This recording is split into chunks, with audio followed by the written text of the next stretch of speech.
महाराज रामचंद्र, मैं आपका कुलगुरु वशिष्ठ आर्यावर्त के समस्त ऋषिकुल की ओर से आपका अभिनंदन करता हूं। आर्यावर्त की समस्त आध्यात्मिक विभूतियों के ओर से आपके लिए मंगल कामना है। हे रघुकुलमणि, यह आपके जीवन का एक परम महत्वपूर्ण क्षण है, जब आप अपने पूर्वजों द्वारा सुशोभित और सम्मानित राज्य सिंहासन पर आरूढ़ हो रहे हैं। आपके पूर्वजों में परम तेजस्वी इक्ष्वाकु, महापराक्रमी दिलीप, सत्यवादी हरिश्चंद्र, परम तपस्वी भगीरथ, परमदानी महाराज शिवी, महाप्रतापी महाराज रघु जैसे एक से एक महान राजा हुए हैं, जिन्होंने अपने सत्कर्मों और धर्माचरण से न केवल अपने यश को बढ़ाया, अपितु अपने देश के गौरव और अपने कुल की कीर्ति को भी उज्जवल किया है। उनके सत्कर्मों के प्रताप का ही फल है कि इतने कल्पों से ये राज्य एक ही वंश में पिता से पुत्र को मिलता आ रहा है। इस प्रकार सूर्यकुल की श्रृंखला में आज तक कहीं विघ्न नहीं आया। यह किसी वंश के लिए बड़े गौरव की बात है, क्योंकि इससे दो बातें सिद्ध होती हैं।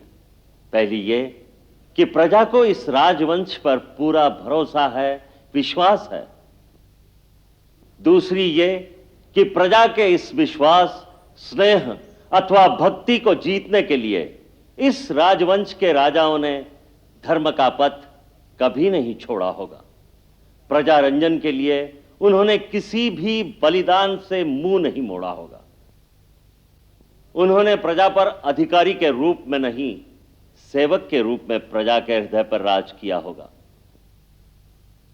महाराज राम, आपको भी प्रजा को यही आश्वासन, यही भरोसा देना होगा कि इस वंश के पूर्वजों ने अपने अपने पराक्रम, धर्माचरण, तपस्या और आवश्यकता पड़ने पर बलिदान से जो जो परंपराएं स्थापित की हैं, उनका नया राजा भी अपने पूर्वजों की उन परंपराओं को पूर्णतः निभाएगा और अपने पूर्वजों के स्थापित किए हुए मापदंड पर पूरा उतरेगा। अपने राज्यकाल में आपको यह बात सर्वदा याद रखनी पड़ेगी कि आपके हर कार्य की तुलना आपके पूर्वजों की महानता से की जाएगी। आपको हर कदम यह सोचकर उठाना होगा कि उससे आपके उज्जवल कुल के नाम पर कोई आंच तो नहीं आएगी।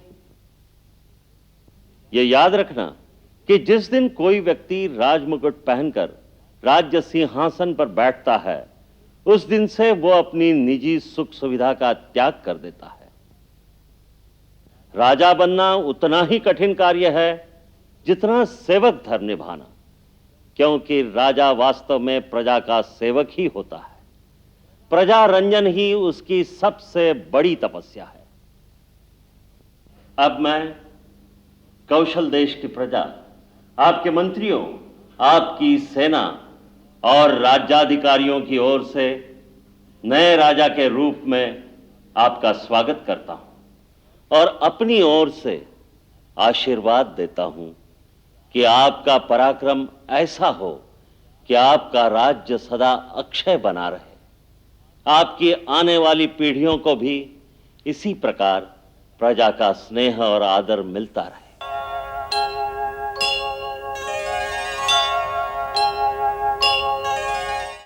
हमारे स्वर्गवासी पिता महाराज दशरथ ने हमें राजा के कर्तव्यों को समझाते हुए कहा था, जो राजमुकुट पहनता है वो अपने आप को अपने देश और अपनी प्रजा के हाथों सौंप देता है। राजा होने का अर्थ है सन्यासी हो जाना। फिर उसका अपना कुछ नहीं रहता, सब कुछ देश का हो जाता है। आवश्यकता पड़ने पर राजा को देश के लिए स्त्री, पुत्र, मित्र यहां तक कि अपने प्राण भी त्यागने पड़े तो त्याग दे, क्योंकि देश ही उसका मित्र है, देश ही उसका परिवार है। जो अपने देश के लिए सब कुछ त्याग नहीं कर सकता, उसे राजा बनकर प्रजा से कर लेने का कोई अधिकार नहीं है।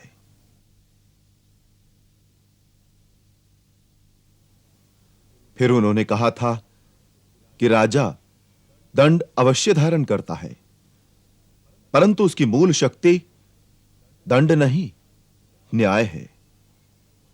न्याय जो पक्षपात रहित हो, न्याय जो संकुचित भी न हो, उदार हो। आज मैं दशरथ पुत्र राम आप सबके सम्मुख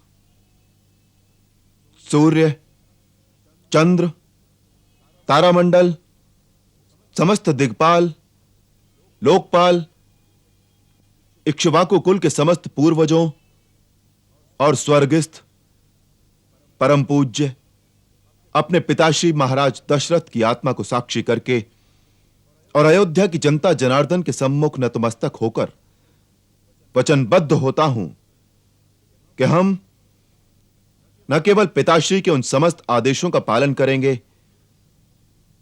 वरन पूज्य गुरुदेव के बताए हुए आदर्श के मार्गों पर भी चलने का पूर्ण प्रयास करेंगे।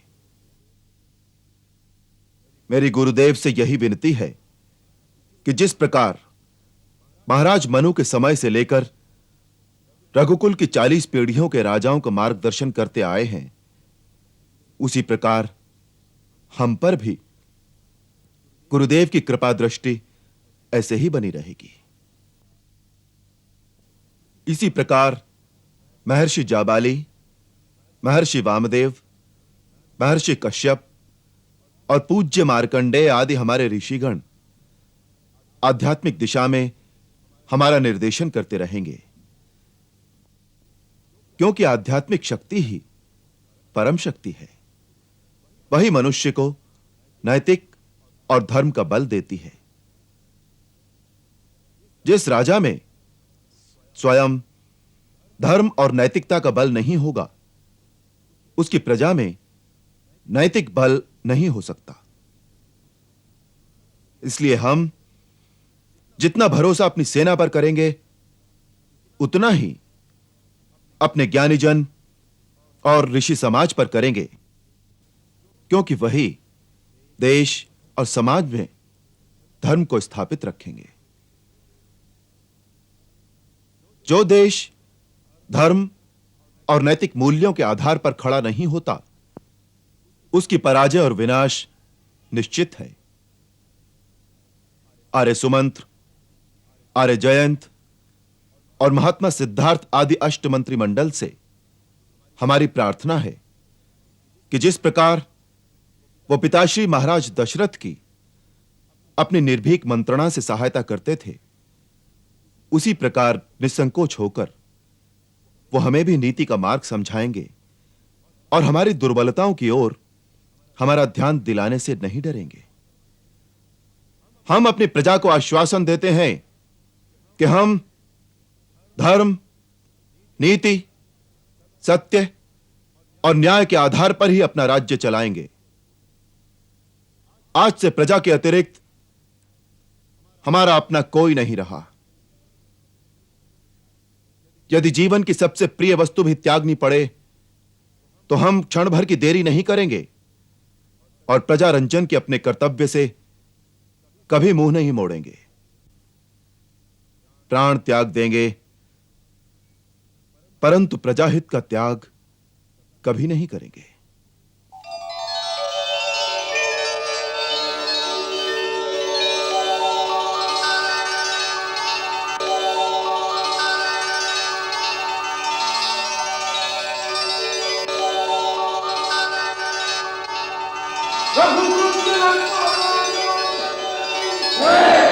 रघुकुल तिलक श्री रामचंद्र की जय। रघुकुल तिलक श्री रामचंद्र की जय। रघुकुल तिलक श्री रामचंद्र की जय।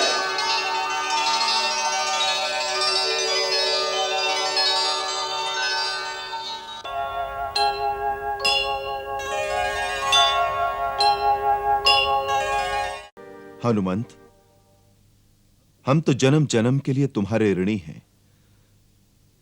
इस तुच्छ भेंट से यह ऋण नहीं उतरेगा। फिर भी महारानी सीता की प्रसन्नता के लिए इसे स्वीकार कर लो। आओ।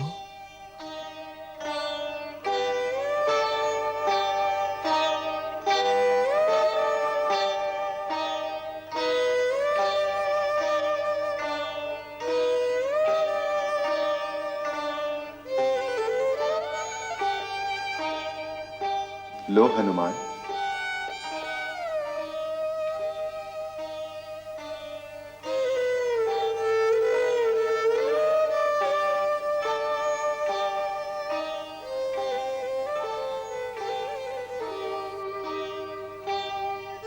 माता, मैं आपकी आज्ञा नहीं टाल सकता, पर इससे पहले मेरी इतनी सी विनती सुन लीजिए। अशोक वाटिका में आपने आशीर्वाद दिया था कि मुझे प्रभु की अनन्य भक्ति प्राप्त हो। यदि मुझे वरदान ही देना है तो ऐसा कीजिए, मेरे वक्षस्थल पर इन मोतियों की जगह आप दोनों की युगल छवि मेरे हृदय में सदा के लिए अंकित हो जाए। यही वरदान दीजिए, यही वरदान दीजिए माता।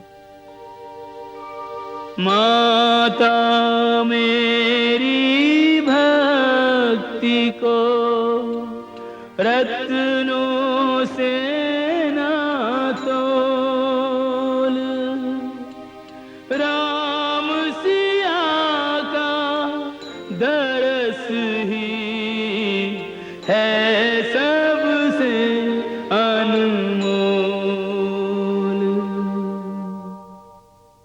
वत्स, तुम सचमुच इस योग्य हो। तथास्तु।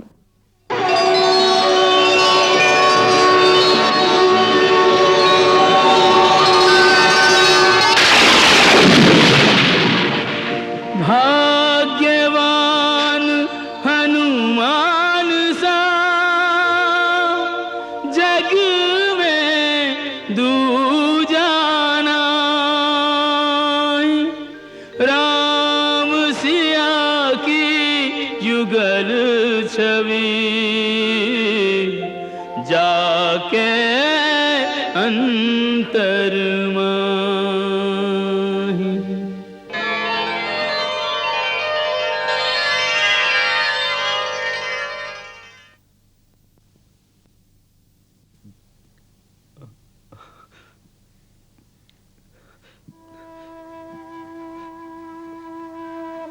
प्रभु, अपने भक्त को सेवकाई प्रदान कीजिए। प्रभु, अपने भक्त को सेवकाई प्रदान कीजिए, सेवकाई प्रदान कीजिए। प्रभु, अपने सेवक को अपनी सेवकाई प्रदान करो। प्रभु, अपनी सेवकाई प्रदान करो।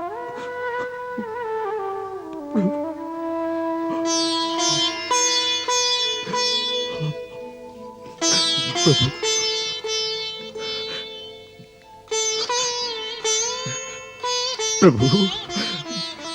हनुमान, मैं तो भक्त का सेवक हूं, स्वामी नहीं।